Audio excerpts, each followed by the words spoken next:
देख रहे हैं AIN नेटवर्क, देश को समर्पित।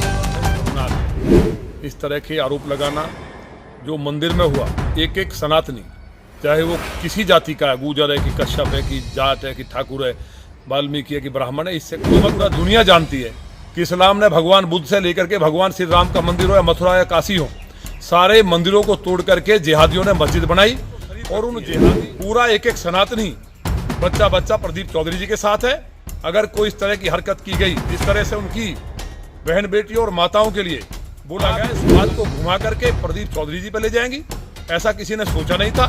ये सारी मर्यादाएं तार तार करने का काम किया। मर्यादा का ध्यान रखें कि वो सौम्य महिला है और किसी के परिवार के लिए और जिस तरह का उनका इतिहास रहा है उसका भी ध्यान दें। मुझे उम्मीद है इकरा हसन जी अगर समझदार होंगी तो निश्चित तौर पर माफी मांगेंगी, और नहीं मांगती हैं तो ये समाज तय करेगा, फिर हम भी साथ हो रहे हैं। सहारनपुर जिले के नकुड़ विधानसभा में छापुर गांव के शिव मंदिर का मामला कैराना सांसद इकरा हसन के कल भावुक अपील और उस खंडित मंदिर के निरीक्षण के बाद कैराना के पूर्व सांसद प्रदीप चौधरी पर लगाए गए आरोपों के बाद, जहां आज कैराना के पूर्व सांसद प्रदीप चौधरी ने अपने सहारनपुर स्थित निवास पर प्रेस कॉन्फ्रेंस कर इकरा हसन के तमाम आरोपों का एक एक कर चुन चुन कर जवाब दिया, तो वहीं अब उनके समर्थन में लोनी से बीजेपी विधायक नंद किशोर गुर्जर भी उतर आए हैं। कैराना के पूर्व सांसद प्रदीप चौधरी का समर्थन करते हुए लोनी विधायक नंद किशोर गुर्जर ने अपना एक वीडियो बयान जारी कर कैराना की सांसद इकरा हसन से 24 घंटे में अपने बयान को वापस लेते हुए माफी मांगने की अपील की है। दरअसल लोनी विधायक नंद किशोर गुर्जर आजकल बिहार चुनाव में पार्टी के लिए चुनाव प्रचार के लिए गए हुए हैं।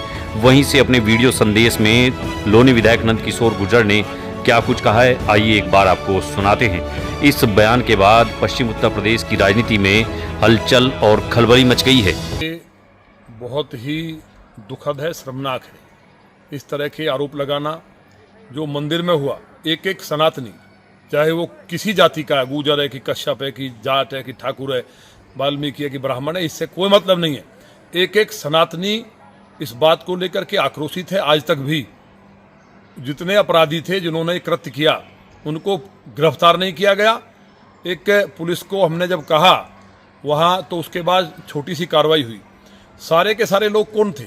सारे लोग इकरा हसन जी के समर्थक थे, उनके साथ उनके फोटोज और चुनाव में उन्होंने पूरी ताकत लगाई, सब जानते हैं। उनके खिलाफ कार्रवाई ना करा के उनका बयान उस टाइम भी आया था कि इस्लाम में मंदिर तोड़ने या किसी दूसरे धर्म का नुकसान करने की कोई परंपरा नहीं है, तो वो अपना इतिहास भूल रही हैं। और पूरा दुनिया जानती है कि इस्लाम ने भगवान बुद्ध से लेकर के भगवान श्री राम का मंदिर हो या मथुरा या काशी हो, सारे मंदिरों को तोड़ करके जिहादियों ने मस्जिद बनाई। और उन जिहादी जितने राक्षस हैं, उन राक्षसों ने उन सीमाओं को पार किया, दुराचार और बलात्कार किए। और जितने भी हिंदुस्तान के अंदर अत्याचार के साथ साथ जो कमजोर हिंदू थे वो मुसलमान बने बेचारे, और उनके संपत्तियों को लूटा गया, बलात्कार हुए। आज इकरा हसन जी उसी परंपरा पे आगे बढ़ी हैं। जिस तरह गेस्ट हाउस कांड हुआ, उनके सब जानते हैं कि उनके परिवार ने क्या किया। उनके भाई की भूमिका मुजफ्फरनगर दंगों में क्या रही? वो दंगा केवल जाट समाज का नहीं था, पूरे सनातनियों का दंगा था। पूरे सनातनियों के ऊपर हमला था और एक आजम खां जैसा राक्षस उसको सपोर्ट कर रहा था। और इनके भाई के उस टाइम के बयान और पूरा कैराने से जो टीम ले जाकर के कत्लेआम कराया, सारे प्रदेश की जनता, देश की जनता जानती है। इसी तरह से आपने देखा होगा अभी जो प्रकरण कैराने में हुआ था पिछले दिनों, जो लोग वहाँ पलायन कर रहे थे, पलायन के दोषी कौन हैं? उनके भाई का बयान सबने सुना कि हिंदुओं से कोई सामान ना ले, हिंदुओं को पलायन कराने वाले यही लोग हैं। तो वो उनकी वृत्ति है। और जहाँ तक प्रदीप चौधरी जी की बात है, वो एक खानदानी व्यक्ति हैं और बहुत सरल और शरीफ व्यक्ति हैं। पूरा एक एक सनातनी बच्चा बच्चा प्रदीप चौधरी जी के साथ है। अगर कोई इस तरह की हरकत की गई, जिस तरह से उनकी बहन बेटियों और माताओं के लिए बोला गया, शर्मनाक है। इकरा हसन जी स्वयं एक महिला है, तो उनको ये ध्यान रखना चाहिए कि अगर किसी व्यक्ति ने कुछ बोला है, आप उस बात को घुमा करके प्रदीप चौधरी जी पे ले जाएंगी, ऐसा किसी ने सोचा नहीं था। ये सारी मर्यादाएं तार तार करने का काम किया है, तो वो इस मर्यादा का ध्यान रखें कि वो सौम्य महिला है और किसी के परिवार के लिए और जिस तरह का उनका इतिहास रहा है उसका भी ध्यान रखें। और 24 घंटे में मुझे उम्मीद है इकरा हसन जी अगर समझदार होंगी तो निश्चित तौर पर माफी मांगेंगी, और नहीं मांगती हैं तो ये समाज तय करेगा, फिर हम भी सहारनपुर आ रहे हैं।